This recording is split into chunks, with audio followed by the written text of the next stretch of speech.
Une émission France du futur. Produite par Alain Dufaré. Présentée par Jacques-Emmanuel Mirliza.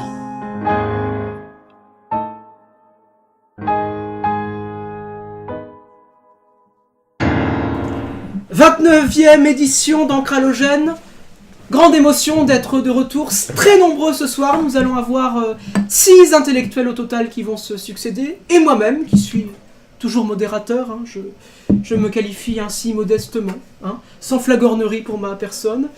29e émission avant la 30e, hein, la 30e il y aura un grand événement, mais ce soir c'est une émission importante puisque nous allons aborder un grand auteur méconnu de la littérature qui publie depuis quelques années maintenant un livre par an chez Edilivre. Et c'est son nouveau roman que nous allons aborder ce soir, modestement. Alors, il est là, Alain Dufaré, bonsoir, vous êtes de retour de Suisse, après une petite absence la fois dernière. Oui, c'est la finalisation de l'acquisition des droits, finalement, donc il y a encore un peu de travail. Mais... Alors, comment ça se déroule ? Très bien, les Suisses sont très conciliants.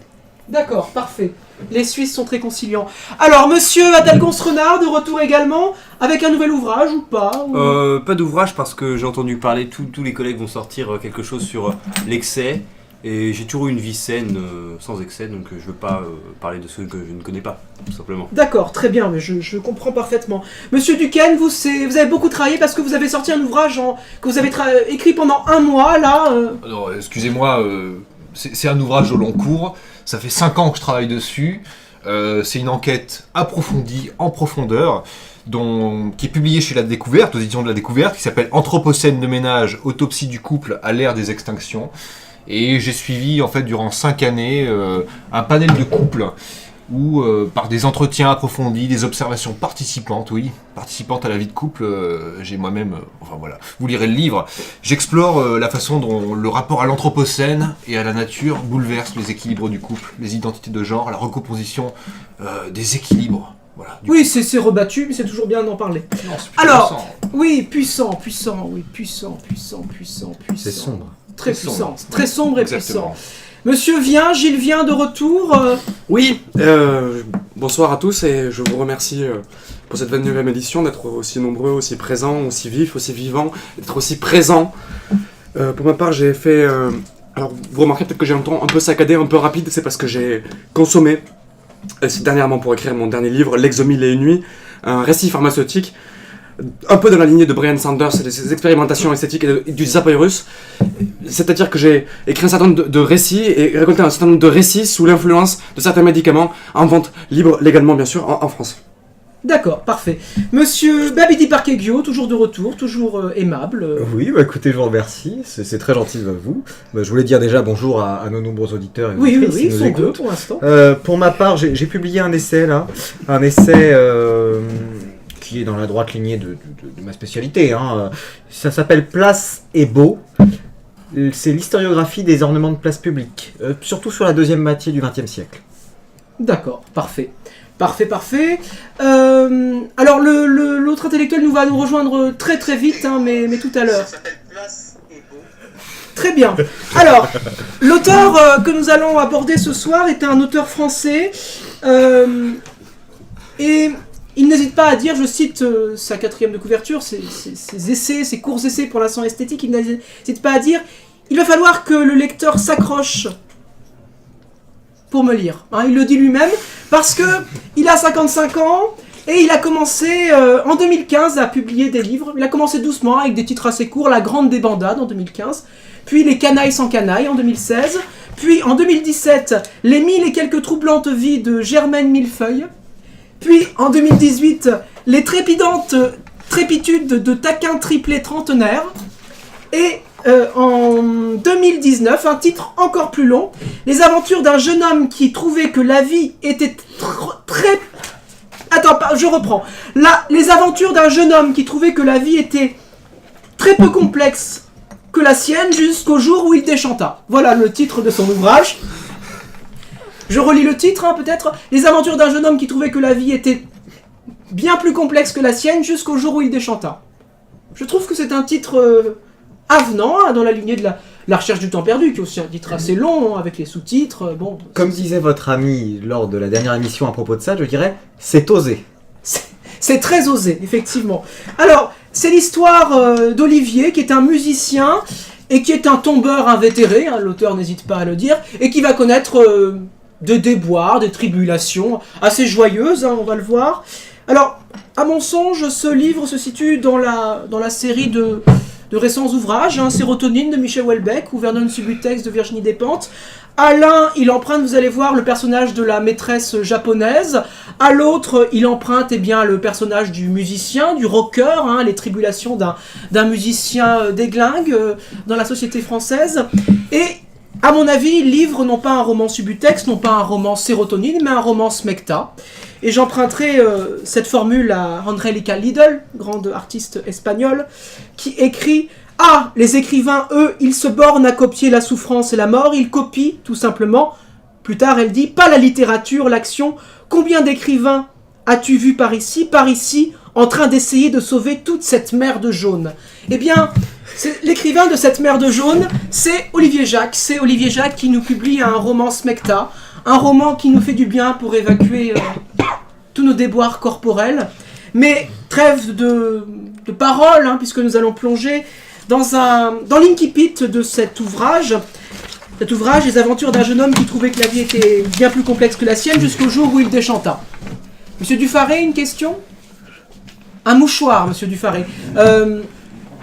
Par là-bas, nous sommes en Monsieur direct, Dufaré, désolé, ce sera coupé au montage. Monsieur Dufaré. Comme l'interview de Pierre Palmade, il y aura des choses qui seront coupées.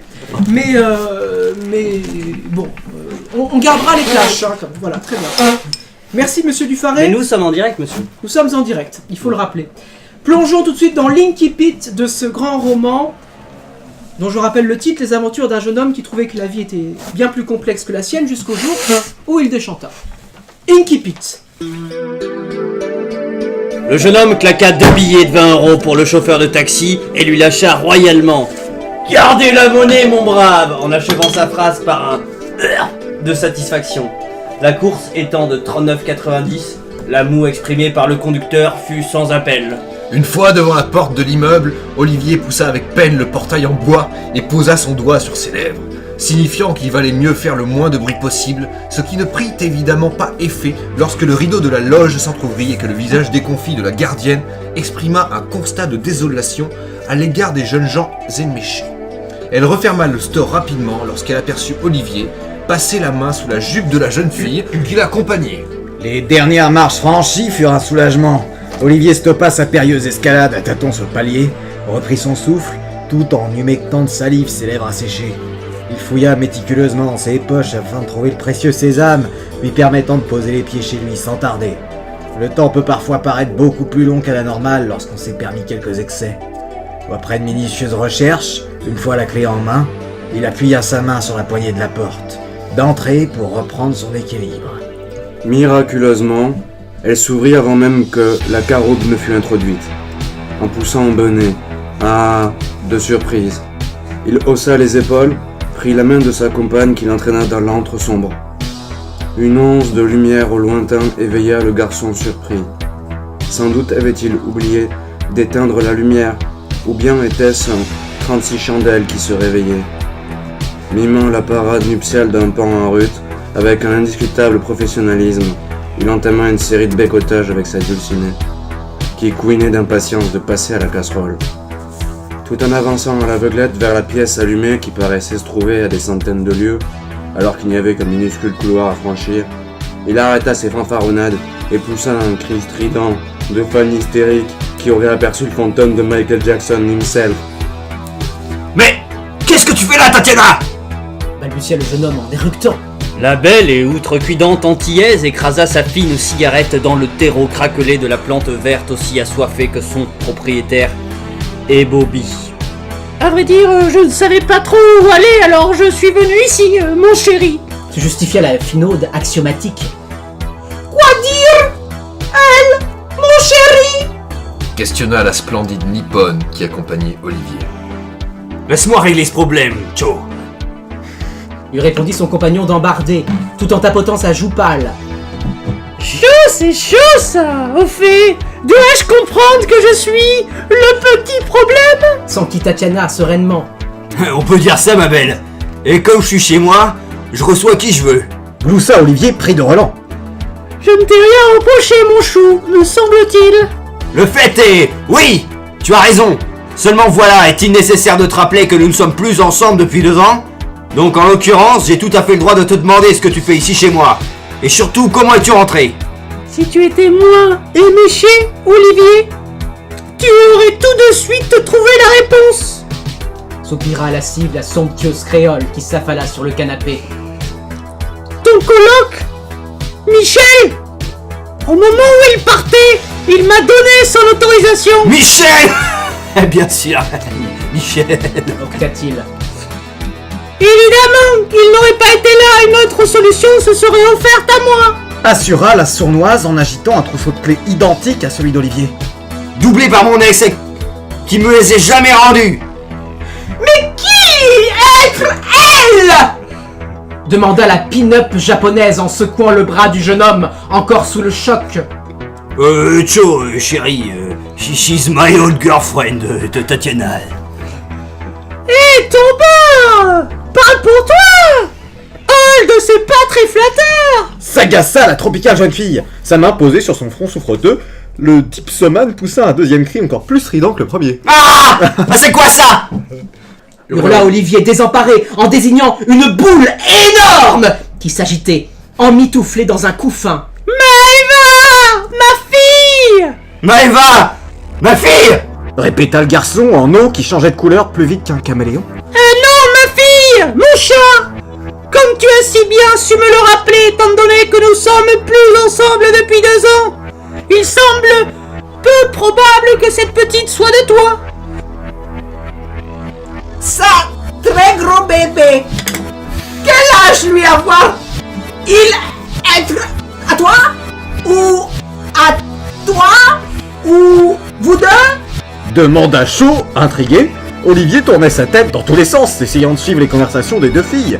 Toutes ces péripéties en un temps record semblaient lui faire perdre les pédales. Non, Chocha, bébé, pas moi. Mais enfin, Tatiana, c'est quand même pas banal. Elle est énorme cette boulette, je veux dire, enfant. Je dois reconnaître qu'elle a de l'appétit, elle mange, elle rote, elle pète et elle dort. C'est du service après-vente non négligeable quand ça vous tombe dessus sans prévenir, confia-t-elle, en allumant une cigarette si fine qu'on aurait cru un cure-dent. Ah, c'est drôle, puis c'est puissant, quoi. C'est vraiment un texte puissant. Concupissant. Concupissant. Monsieur Dufaré, rebondissez là-dessus. Je vous donne la parole. Ah ben là on est en pleine... En fait on a une... Comment dire? On est véritablement face à un texte qui... Olivier Jacques, hein, qui je vous veut rappelle mettre, le nom de l'écrivain. Qui veut mettre la concupiscence... donc c'est peut-être autobiographique alors. Mais en tout cas on a quelqu'un ici qui veut nous montrer une catabase. Une catabase qui montre l'homme concupissant sous mais concupissant, puis qui sombre véritablement dans une confusion totale et un dédoublement qu'il ne peut plus suivre. Enfin, je pense qu'on a là l'expression forte de ce phénomène-là par notamment le hachage de la littérature. Là, on a véritablement l'auteur qui est haché, tel le texte est haché. D'accord. Et non. Monsieur Babidi, je crois que... Oui, pas oui, très oui. d'accord avec cette... Non, si, au contraire. Hein, je la cautionne, je la valide et je la revalide. Pourquoi? Parce que il y a beaucoup ici de références culinaires. Donc le haché m'a fait acquiescer. Il y a un peu comme une espèce de pot-au-feu de personnages ici. Alors, il y a certes beaucoup de noms qui sont cités, mais en plus, comment sont-ils cités? Alors bien sûr, au début, on parle de casserole, de pan, de... Alors attendez, je retrouve mes notes. Hein. Oui, parce que j'en ai noté aussi. De créole, de japonais, de boulettes. Enfin, voilà, il y a quelque chose quand même de la recette de cuisine ici, et une recette de cuisine... Et après, il y a la tropicale jeune fille. Entre terre et mer, et une cuisine exotique. D'accord. Entre terre et mer. Ici, on a une mère. Peut-être. Tout à fait. Peut-être. Non, on est sûr d'avoir une mère. Et en tout Oui, cas, on On n'est a pas sûr d'avoir un père. Tout à fait. Tout à fait. Comme on parlait d'Emmanuel Carrère tout à l'heure au restaurant, je crois que... Non, rien à voir en fait. Monsieur Via. Oui, excusez-moi si je m'exprime un peu lentement, c'est que je suis en train de descendre. De retomber de l'effet de la dernière, du dernier médicament. Parlez plus fort en Du revanche. dernier médicament que j'ai pris. Moi, ce que je vois, c'est ni père ni mère, mais recherche de la désapprobation. À travers les personnages, puis à travers nous-mêmes, enfin le lecteur, qui devons désapprouver quelque part ce texte, parce que c'est quelque chose qui recherchait la désapprobation. L'amour exprimé par le conducteur, qui fut sans appel, le visage déconfit de la gardienne, et puis tous ces relents dans le texte, ces relents gastriques, à l'image du glurp, blurp, ou du Roland lui-même, cité en plein milieu du dialogue. Quelque part, mais peut-être pas comme M. Parcaggio pourrait en parler mieux que moi, vu qu'il connaît mieux Giono, mais est-ce qu'on n'a pas un regain de la crise de la cinquantaine? À cette époque-là, monsieur a quoi, 54 ans, 55 ans 55 ans, oui. 55 ans. 55 ans, ça fait 4 ans qu'il a commencé à écrire. Il commence à prendre un tournant, un virage. Il retourne derrière lui, c'est le Roland, c'est le regain. Voilà, enfin, je ne sais pas. Monsieur Renard, une remarque? Ouais, je voulais rebondir sur la Nous concupiscence. sommes en live, monsieur. Oui, plutôt que ouais. C'est pas la première fois que vous faites des remarques un peu désobligeantes comme ça, mais je vais passer là-dessus. Donc concupiscent, oui, il est assez Je parle en français de Molière. Concupiscent et un peu concupiscent en fait, un petit peu. Voilà, il est dans son... Il cocufie. Coquin puissant. Coquin puissant. Coquin puissant. Il cocufie et il se permet de voilà, par exemple à la fin de... On voit qu'il confond un enfant, une boulette, hein, donc l'enfant devient boulette, il y a quand même une espèce de mélange entre la nourriture, Moi j'ai envie de dire que la drogue. Une sorte de poule au pot. Ah, oui, peut-être la drogue. De poule au pot. Alors il y a une analogie intéressante. Hein. Cho, on passe de Cho au chaud et au froid. chaud, puisque c'est un musicien, c'est un showman. Hein, Ah, pour moi c'était dans tous les sens chaud du terme. froid. Chaud froid. Chaud et très froide. Et oui. Mais notons quand même la puissance de cette allitération. Notons qu'il y a beaucoup de références à Noton également. Il y en a à Welbeck, la maîtresse japonaise, sérotonine, hein, il y en a à Despentes. Et puis aussi, effectivement, en référence au Japon, le pays préféré d'Amélie Nothomb. Oui, Nothomb, évidemment. Oui, Oui, mais est-ce que je peux m'exprimer, monsieur Bianchi? mais allez-y, vous allez développer sur Amélie Nothomb, je crois. Absolument pas. Donc je passe la parole à monsieur Duquesne. Monsieur Duquesne. Je ne comptais pas développer sur Amélie Nothomb, Dieu m'en garde, mais pour rejoindre les remarques de mes collègues, pour moi, on va même au-delà de ce qui a été dit, il y a une dégénérescence du couple ici. Puisque dans ce rapport à la progéniture, voilà, l'enfant est boulette, voilà. Hein, on se retrouve avec plusieurs compagnes, Olivier, jeune homme qui déjà commence la vie du mauvais pied, voilà. Hein. Il prend son pied, mais pas forcément le bon, il assume pas ce qu'il fait. Et derrière ça, voilà, il y a le rapport à l'avenir qui est très flou, avec cette descendance qui est une boulette en fait. Alors monsieur, vous allez dire, monsieur Parcaggio, je vous ai coupé Je la vais parole. rebondir sur ce qu'a dit monsieur Je me suis Duquesne trompé, d'ailleurs. je n'ai pas parlé de Nothomb. Et tout à l'heure, on disait il n'y a pas de père. Et je crois que le père ici est mère en fait. Pourquoi? Parce que Père et mère, comme la... qu'est-ce qu'on dit juste après qu'il ait découvert l'existence de cet enfant? Maëva, ma fille, pour l'interrogation, répéta le garçon en eau. C'est le garçon en eau, le garçon qui perd les os. Et juste avant dans le texte, on disait que c'était la plante verte aussi assoiffée que son propriétaire est Bobby. Donc, il y a un rapport à l'eau, à la perte des os, chez le mâle, chez l'homme, et un renversement ici des sexes et des genres. Ce qui va, à mon avis, dans ce sens de métamorphose, on retrouve la figure du caméléon, d'ailleurs. Olivier est comparé à un caméléon. Et la figure de Michael Michael Jackson qui non, rejoint ce pas. que vous dites, en fait. Tout à fait, Michael Je Jackson. pense que le mélange des genres... Exactement, oui. Mais je voudrais quand même noter ici la puissance de cette phrase et de cette allitération. On a très peu parlé quand même, on a beaucoup parlé du signifié, très peu du signifiant, mais notons quand même cette phrase. Peut-être un nouveau concept, le signifieux d'ailleurs. Oui, pourquoi pas. Alors inventons-le. Signifiant. Inventons-le. Qu'entendez-vous par signifieux? Je suis sûr qu'il faut trouver quelque chose. Vous À voulez dire exprimer quelque chose. vrai, le signifieux serait le signifiant vicieux. Vous voyez Voilà, tout à fait, le signifiant qui signifie un peu plus... Et par exemple... un peu plus qu'un simple signifiant. Et je hein. pense que nous avons un exemple parfait. Voilà. Nous avons un exemple parfait de signifieux ici. Chaud, c'est chaud ça. Et voilà, chaud c'est le signifieux, totalement. Voilà. Magnifique, je Chaud-chat. crois que... Chaud-chat, et bien là on a effectivement, plus qu'un signifieux, on a... Un intertexte breton peut-être? Une paronomafie. Là, excusez-moi, on n'a pas une paronomasse. On a une paronomafieux. Oh. Voilà. Oh. Oh, magnifique. Oh là là, messieurs, mais Magnifique. quel festival. Nous parlons du sénifieux et du Festival de paronomafieux. la langue française. Alors justement, avant d'aborder le deuxième extrait, un intellectuel argentin nous rejoint. Stefano Piscoletto, le frère de Rodrigo, qui est de retour ce soir parce que il a beaucoup travaillé sur Olivier Jacques. Oui, moi, je voulais parler effectivement de ce grand texte que j'ai lu hier soir encore une deuxième fois et qui m'a laissé beaucoup de grands souvenirs. Mais j'ai pas beaucoup entendu des choses qui ont résonné avec ma psyché, moi sujet lecteur, pas beaucoup de sujets, interprétations intéressantes, j'ai trouvé. Mais après, bon, à voir. D'accord, bien. Mais il s'exprimera tout à l'heure, je pense. Nous allons plonger dans un deuxième extrait plus court, mais c'est la suite du texte, quelques pages plus tard. Ah bah oui, il y a beaucoup de choses à dire, mais c'est infini. Attendez, Chichi, notre très cher... Oui, peut-être. Allez-y, donnez-lui la parole. Non mais, je veux dire, on n'a même pas parlé des dialogues. Mais parlez des dialogues C'est ici. moi qui modère, monsieur Piscoletto. Tout de même. Parlez des dialogues, monsieur. Ça. C'est l'irruption du personnage. Mais oui. Oui, Eric Emmanuel Schmitt dit les dialogues, c'est l'éruption du personnage dans les textes. Mais c'est plus que ça, c'est l'apparition du sujet. Quel jeu, quel nous, quel tu. Et là, bon. Là d'ailleurs, c'est un jeu masqué qu'on a finalement peut-être. Oui. Ça, j'aimerais revenir sur ce caractère Alors allez-y, monsieur. autobiographique. Allez-y. Je connais pas ce cher Olivier, mais Ou tout de même toujours étrange d'appeler son personnage par son prénom.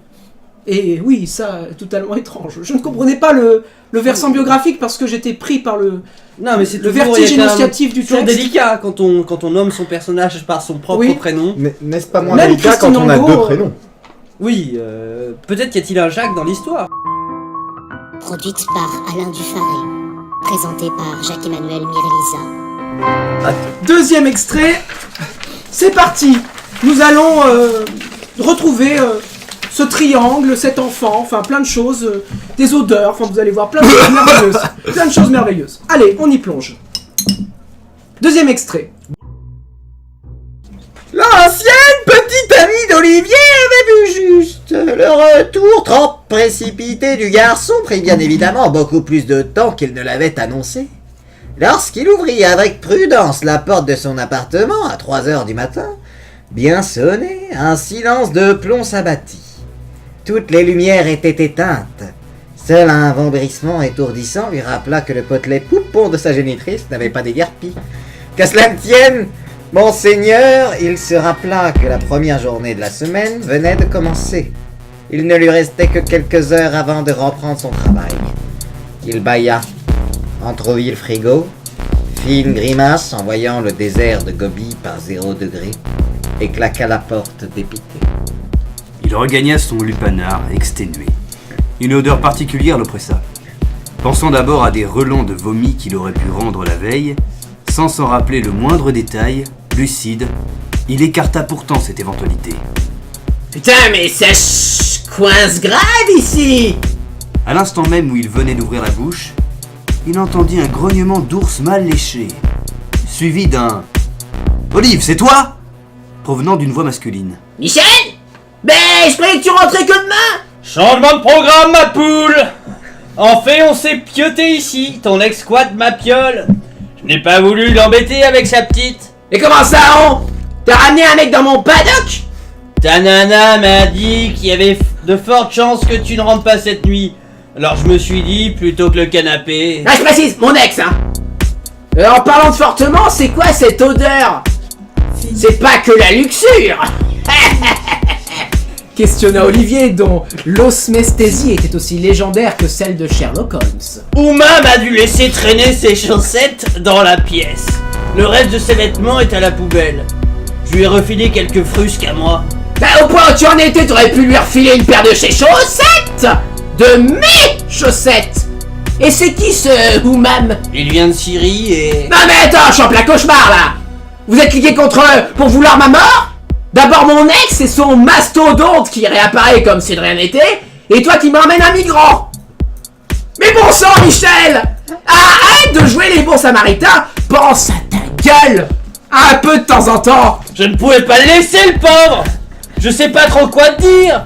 Si ce n'est que c'est un type bien. Tu peux me croire. Ah, je te crois pas! Alors ma petite Michel me dit plus rien. Termine ta nuit, laisse ton mec dormir, je prends le canapé, il me reste au moins ça, on en reparlera demain. Va me falloir remonter un pack d'eau parce que côté bavardage, je devais être servi. Ah, désolé, mon pote. Tu veux mon lit? Insista Michel pris au dépourvu. Bah laisse tomber, mec. Je pourrais te foutre sur la gueule. Mais ça se fait pas entre potes. Allez, va ronfler. Je suis naze et il me reste presque plus rien de mon quota de sommeil.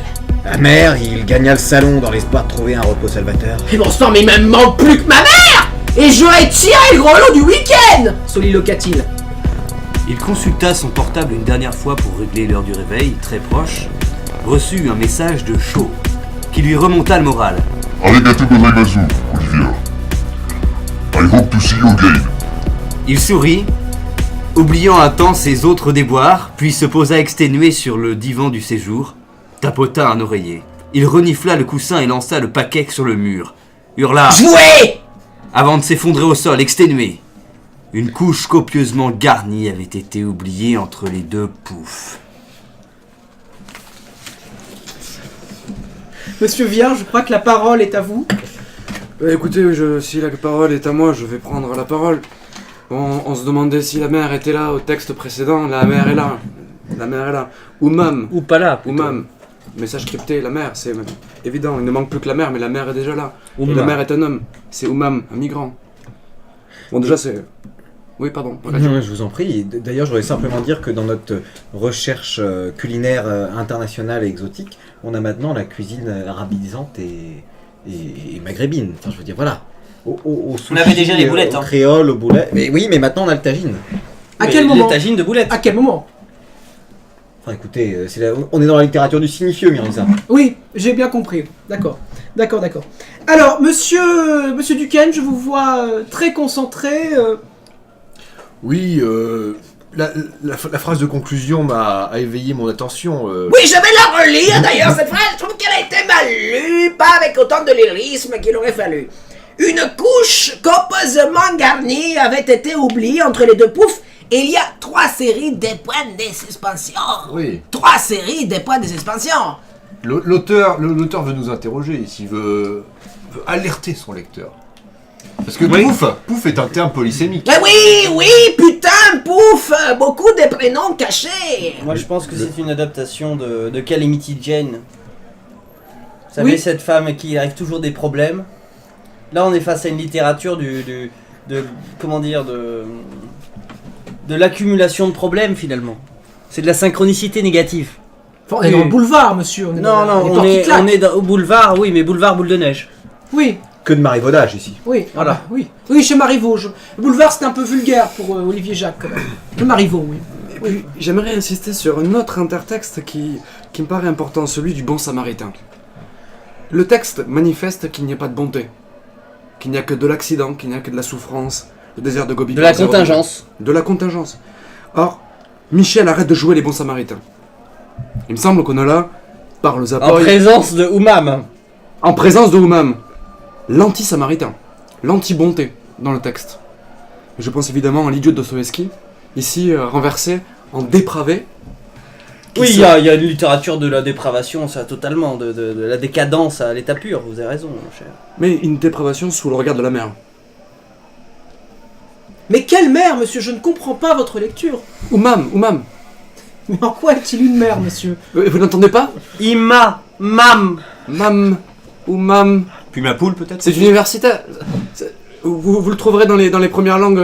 Oui, moi, peut-être. Mais il y a quand même une phrase que je trouve pas très belle dans le texte, qui m'a un peu gêné, c'est ton ex squatte ma piole.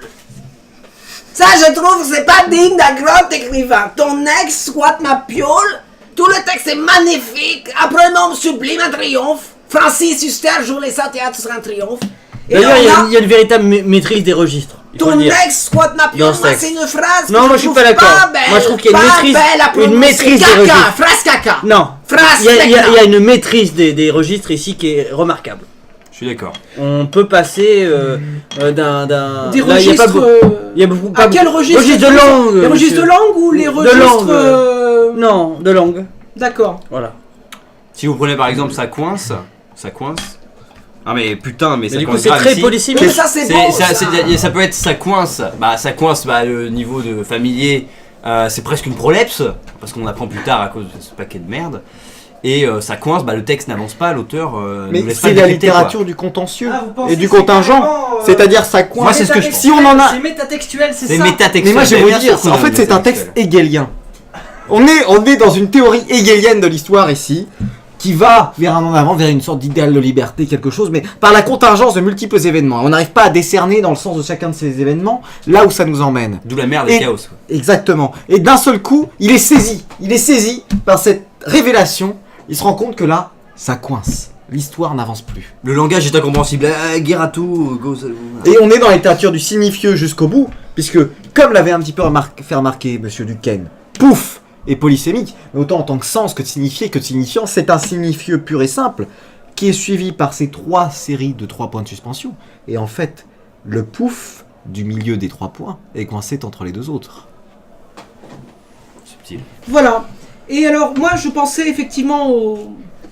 C'est un mélange en fait entre le boulevard et le théâtre de la cruauté d'Artaud finalement, parce que qu'est-ce qu'il y a à côté du canapé bourgeois? Eh ben, il y a de la merde. Et Monsieur Dufaré est lui-même en train de recueillir cette matière, mais Pourquoi bourgeois? quand ça sent la merde... ça... Peut-on dire du roman qu'il est boulevard? Mais c'est ce que je dis, monsieur, c'est un boulevard artaudien que nous avons ici. Parce qu'à la fin, c'est l'être. Et les points de suspension à la fin, c'est comme dans la poésie d'Artaud. Ces points de suspension, c'est blanc. On est dans les C'est le langues. moment où ça sent. Le texte nous C'est vrai fait qu'on l'a purement peut-être sentir peut-être l'être. pas dit, mais il y a 3. Je viens de 3. le dire, pendant que vous 3. étiez en train de... Pardon. Moi, quand même, pardon de vous couper. Allez-y, 3 quoi? 3 quoi? Non, c'est déjà été mentionné. Oui, déjà mentionné, oui, des tartes à la crème.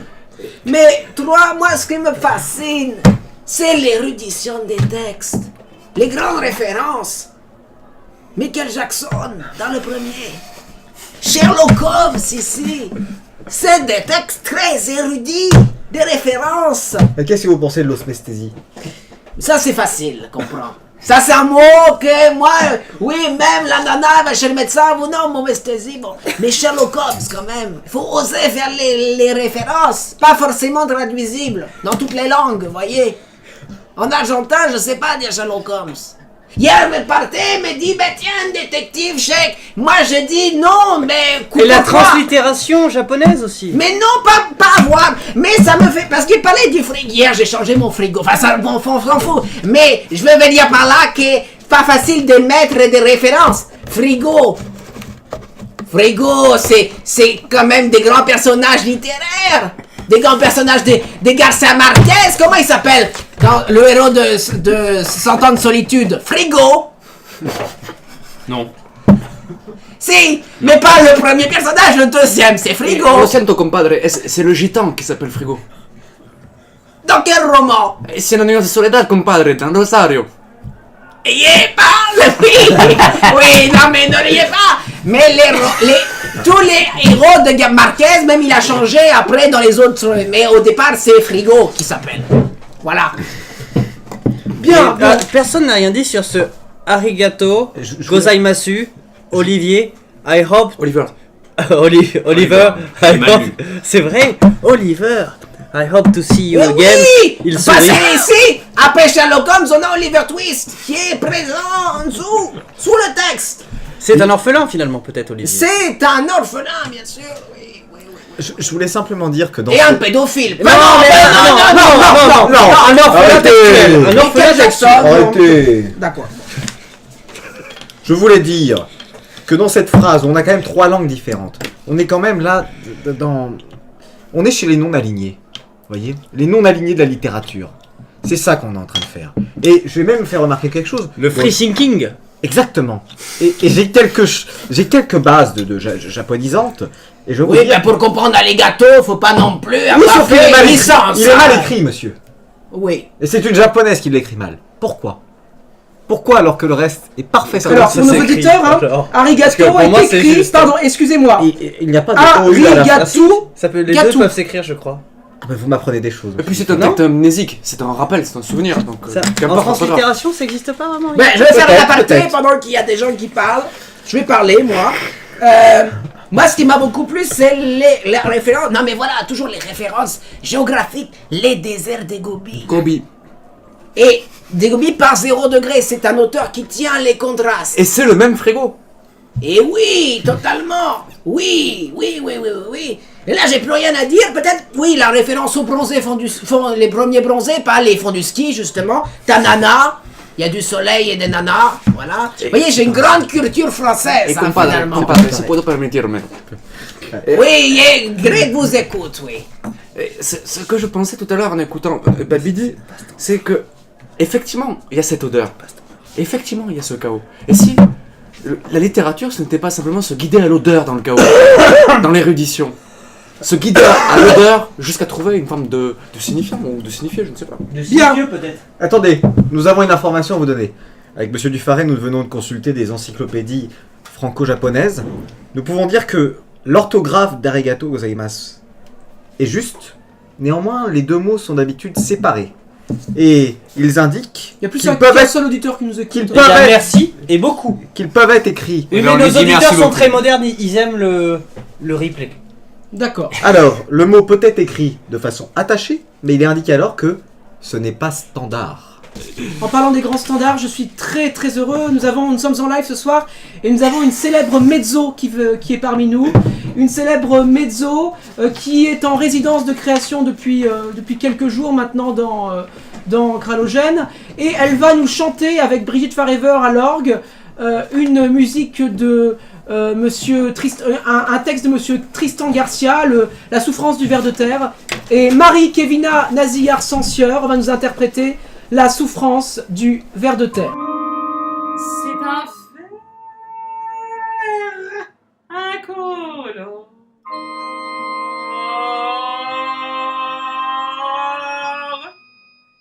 Un ver plat qui dérive depuis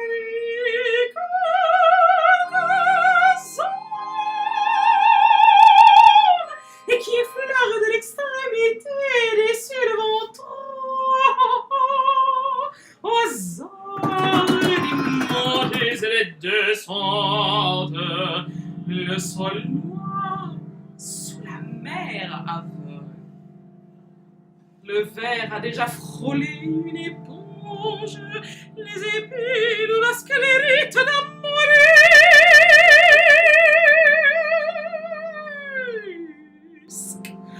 Seul au-dessus des algues vertes et des coraux, à bonne distance d'autres formes de vie, il ouvre le chat de sa bouche, elle laisse s'engouffrer quelques particules de plancton,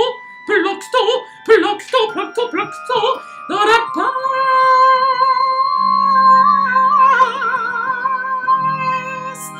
calfeutrée de son intestin. Ce qui y pénètre n'en sortira pas. Des nuées d'anus, des nuées d'anus.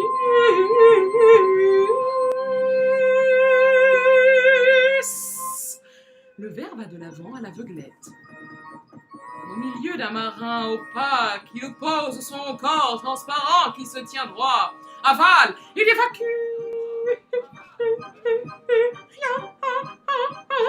Assimilant les aliments à son seul boyau. Il ne chie jamais, il absorbe. Parfois, il frissonne. Il ne chie jamais. Il absorbe. Il ne chie jamais. Il absorbe. Il ne chie jamais. Il absorbe. Parfois il frissonne. Quelque chose de folle parcourt les hygiènes de cellules sensibles. Sur son dos de ville du changement,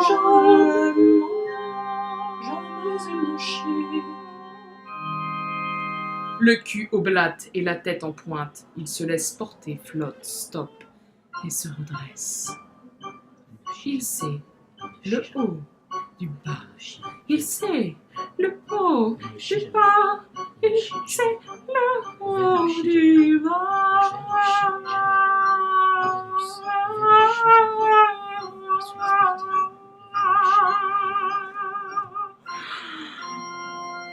Dans une amorce du cerveau, plus beau, les rêves sur nous toutes les ficelles sensibles, le verre se repère. Olivier Jacques, c'est parti. 3e extrait.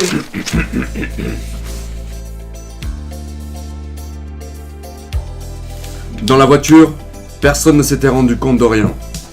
Sur le seuil du Paris Pacha, un homme habillé tout en blanc et chaussé de pantoufles en moumoute acrylique observait le véhicule jaune s'éloigner. M'offre comme pouvoir, monsieur. Toutes les rues de Paris sont presque à 30, jusqu'à où toi aller? Olivier se fit une raison. Il n'était pas en retard. Une langoureuse musique d'ascenseur le berçait. Ça, musique relaxante. Toi pouvoir dormir un peu si tu veux. Oui, mais moi, pas aller à Pékin, seulement à Pigalle, mon ami. Le conducteur imperturbable ricana. Oh, t'as compliqué. Toi faire un spectacle. Non, je suis critique rock. Un peu musicien. Olivier se demanda pourquoi il lui racontait sa vie. Ah oui, toi connaître Yukiji Yamamoto, grand artiste chez nous. Lui faire grand disque avec Iggy Rock.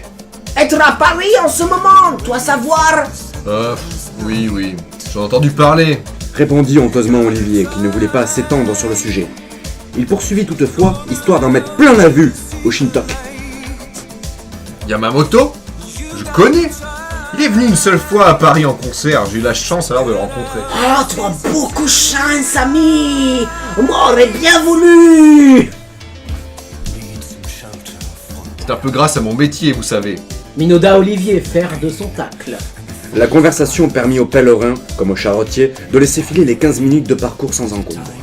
Le véhicule jaune stoppa sa course devant le club de Marlène. Oh, ça moi connaître. Joli petit minou ici. Toi coquin. Spectacle à cette heure-là. Oh, moi connaître un peu la patronne. Elle très chaude. Olivier posa sa main sur son front. Il avait réussi à trouver, en moins d'une journée, des obsédés plus vaillants et beaucoup plus salaces que lui. Ah! Furent les dernières paroles proférées par le taximan asiatique confus, qui accéléra en faisant crisser les pneus. Dans la panique, il oublia de rendre les 20 € de monnaie. Moi, généreux pour boire. Lança Olivier le poing levé. La porte du club s'entrouvrit, laissant apparaître le visage bonnet, mais tellement attendrissant du gardien de la galaxie, Jésus, le bien nommé. Olive! Qu'est-ce qui t'attend, mon poteau? Jésus, ça boum, laisse tomber. Je serais trop long à expliquer. Olivier essaya de passer sa main derrière le cou de Jésus, en guise d'amitié, mais abandonna sa tentative. D'abord parce qu'il lui aurait fallu un escabeau, et quand bien même cela n'aurait pas suffi, le puissant coup du videur surdimensionné ne permettait pas à son seul bras de l'entourer. Marlène m'a dit que tu venais, Olive! Ça va? T'es sûr? On dirait pas! Inutile de tromper le brave garçon. L'argousin, sous son air balourd, devinait simplement en le dévisageant que quelque chose clochait. Ce n'était pas pour rien que Marlène l'avait embauché. Physionomiste, attentionné, fort comme Hercule et bonne patte lorsqu'il le fallait, Jésus possédait les atouts du parfait videur. T'es un vrai copain, toi. Je t'expliquerai. Ah, si t'as besoin, Olive, n'hésite pas! Eh, surtout si on t'embête, hein! Je l'ai démoli, tous ceux qui cherchent mes amis. Olivier leva haut son bras afin de tapoter l'épaule en acier inoxydable du geôlier au grand cœur.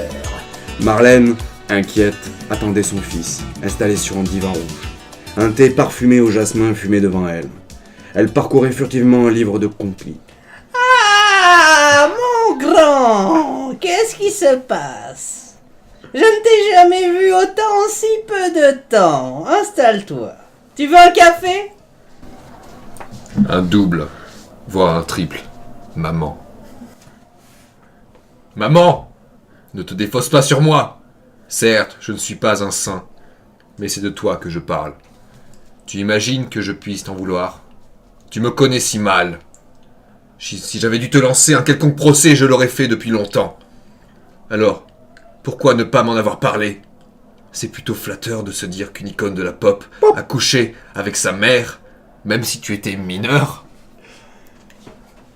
Nous nous sommes beaucoup aimés, tu sais. Tu ne peux même pas t'imaginer.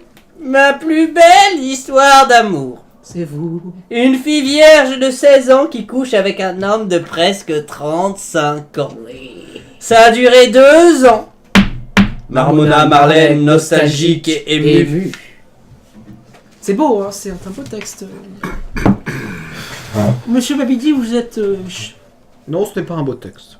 Oh Il a le droit, il a le droit. Non, il va non, nous le dire. Je le dis, on est dans une littérature de l'argot. De l'argot, une littérature du vulgaire. Et moi, je m'intéresse beaucoup sur cet Olivier Jacques. Je m'interroge.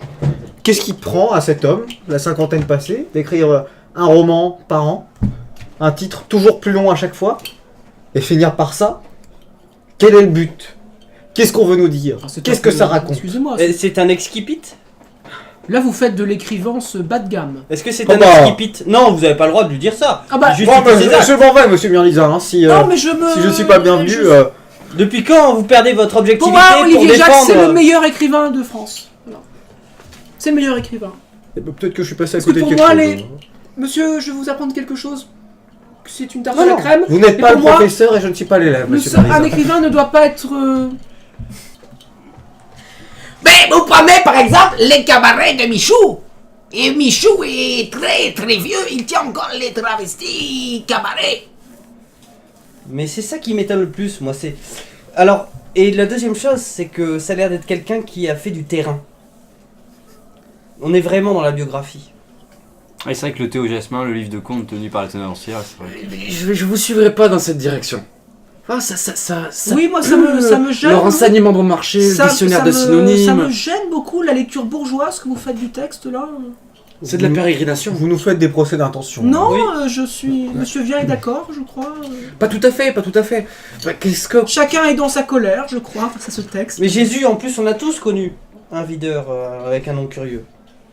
Oui. Moi, je connais un Ulysse. Mais là, on est dans le signifieux, pieux, dans le signipieux. Là, Attendez, mais est-ce qu'on ne ferait pas fausse route? Je disais tout à l'heure, une littérature de l'argot. Est-ce qu'on serait pas dans une littérature des argonautes? Voyons la première phrase de ce texte. Dans la voiture, personne ne s'était rendu compte de rien. Les sirènes? Personne. Personne face à Polyphème. Ulysse. Personne. Ulysse. Ulysse le videur. On est... Mais là, c'est Jésus, ici. Dans une... Oui, mais vrai, hein. Ulysse, c'est mon Mais videur. on connaît tous un videur qui s'appelle Ulysse. C'est pour ça que je vous disais, ça sent le renseignement besogneux, c'est du collage. Mais moi... Littérature homérique. Du collage. Un peu de littérature homérique, un peu de Bible, un peu de Marivaux, un peu de Marlène, enfin, je sais pas, enfin, ça me semble... Et le specta dans tout ça? Du patchwork. Le specta. Mais ça, c'est votre théorie. Ah, mais c'est ça, à vous de nous livrer votre théorie. Sur le plan digestif, je n'ai aucun doute sur la raison pour laquelle on accole ce texte au smecta.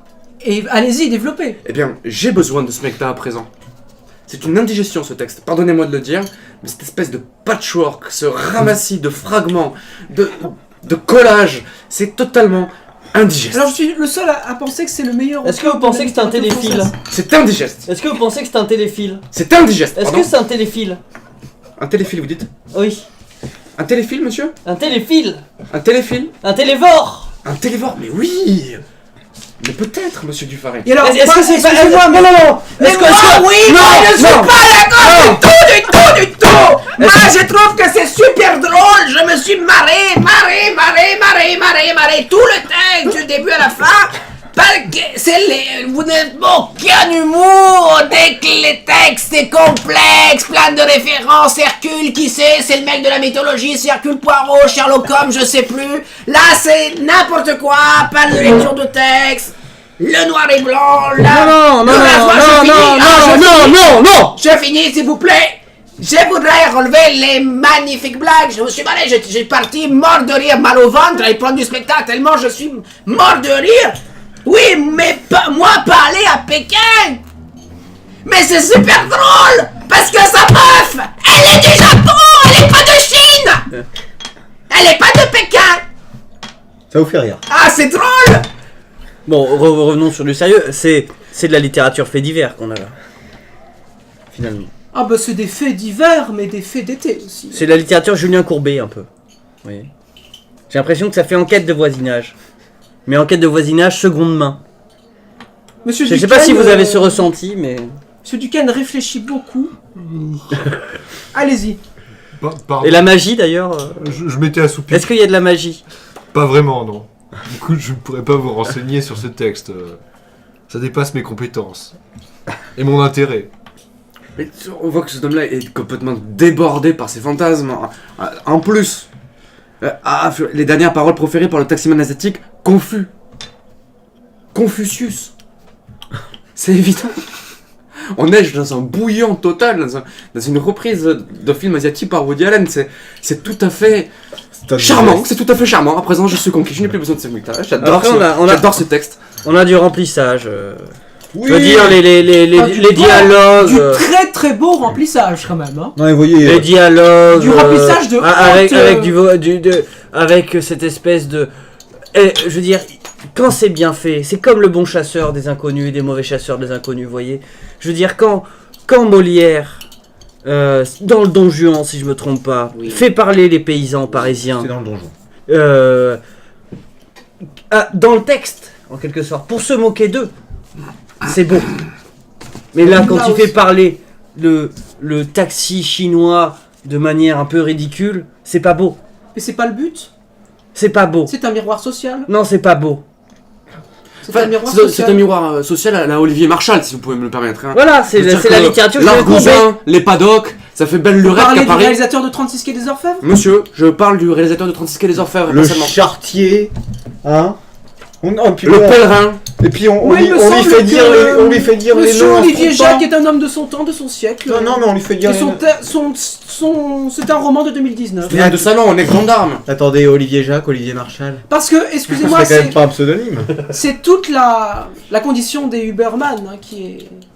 Non pas de Didier Uberman, hein, mais des Ubermen qui est dénoncé ici, hein, avec les salaires des taxis. Bah déjà, ça se voit qu'il prend jamais un Uber, parce que j'ai jamais eu un Uber asiatique. Mais c'est vrai, quand est-ce qu'on a vu un chinois conduire un taxi à Paris? Encore une fois, la vraisemblance de ce texte tombe à l'eau. Voilà, c'est ça, non, c'est vraiment du Chers auditeurs, je suis désolé, mais le texte n'a pas fait mouche. Non, mais parlons-en. Je ne parle pas des mouches qui tournent autour de la couche. Non, je dirais qu'il a fait... Il a fait grillon, quoi. Il y a tout de même un petit mystère dans ce texte à la fin. Bon, il se moque, Iggy Rock. Il a fait cafard. On imagine que c'est Iggy Pop, notre ami heureux de voir... Je n'ai pas perçu la référence. Oui, bah voilà. Iggy Rock, et à la fin, il interroge sa mère sur une possible relation qu'il aurait eue. Est-ce avec Iggy Pop? N'est-ce pas avec Iggy Pop? Avec Michael Jackson? Pas avec Michael Jackson? Avec Sherlock Holmes? Si. J'ai quand même quelque chose qui a retenu mon attention ici, c'est un rapprochement. Je vous le livre. Gardien de la galaxie, Jésus le bien nommé. Est-ce qu'on n'a pas ici la Bible qui rencontre Marvel? Et finalement, un patchwork, comme soulignait mon collègue Gilles Vien, qui est vraiment à vomir. À vomir. Jésus gardien de la galaxie, excusez-moi, mais c'est Raël. On est dans quelque chose de totalement new age. Bien, votre maîtresse vous attend, il est 22h20 déjà. C'est vrai? Oui, 22h20. Nous allons arrêter l'émission, les auditeurs ont des maîtresses à retrouver, les chroniqueurs aussi. D'autres rentrent chez eux, prennent le métro, dans ce Paris de Olivier Jacques, dans ce Paris qui pullule, dans cette Pigalle qui va s'éveiller bientôt. Tous, nous allons chez Madame Arthur, hein, et puis bonne soirée à vous, bonne nuit. Rendez-vous pour la 30e émission, un événement public, un grand événement dans lequel nous aborderons les féministes de l'ombre. Merci à vous, chers auditeurs, et à très bientôt. Merci. Une émission France du futur. Produite par Alain Dufaré. Présentée par Jacques-Emmanuel Mireliza.